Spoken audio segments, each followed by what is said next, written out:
जय श्री कृष्ण। जैसा कि हम सभी लोग जानते हैं कि हमारा शरीर 5 तत्वों से मिलकर बना है, जिसमें भूमि, जल, वायु, अग्नि और आकाश शामिल है। एक निश्चित समय पर हम सभी को अपनी देह का त्याग करना होता है।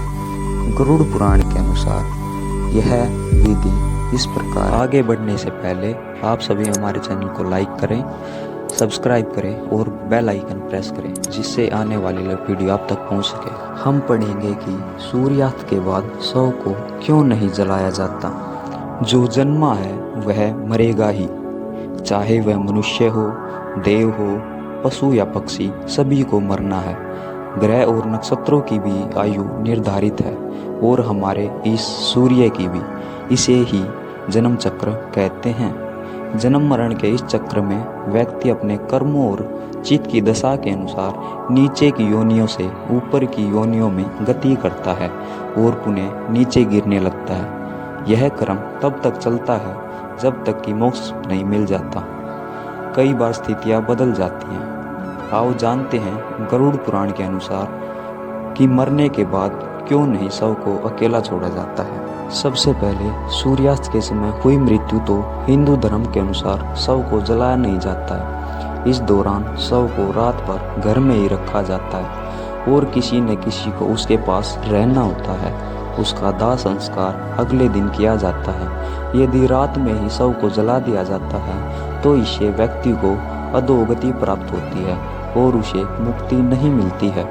ऐसे आत्मा असुर, दानव अथवा पिशाच की योनि में जन्म लेती है। कर्मांक नंबर 2 में हम पढ़ते हैं कि यदि किसी व्यक्ति की मृत्यु पंचक काल में हुई है तो पंचक काल में शव को नहीं जलाया जाता है। जब तक पंचक काल समाप्त नहीं हो जाता तब तक शव को घर में ही रखा जाता है और किसी न किसी को शव के पास रहना होता है।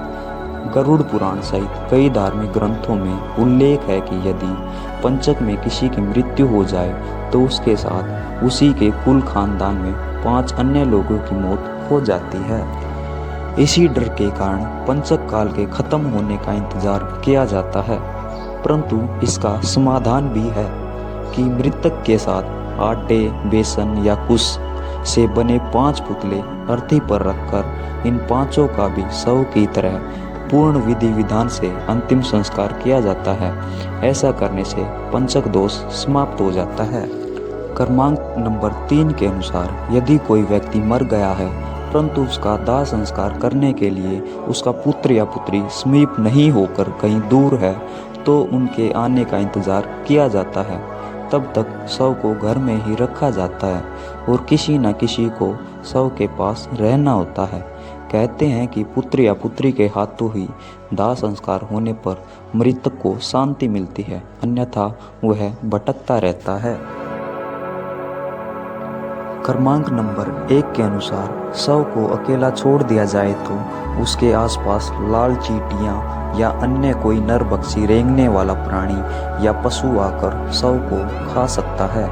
इसलिए वहां कोई न कोई व्यक्ति बैठकर शव की रखवाली करता है।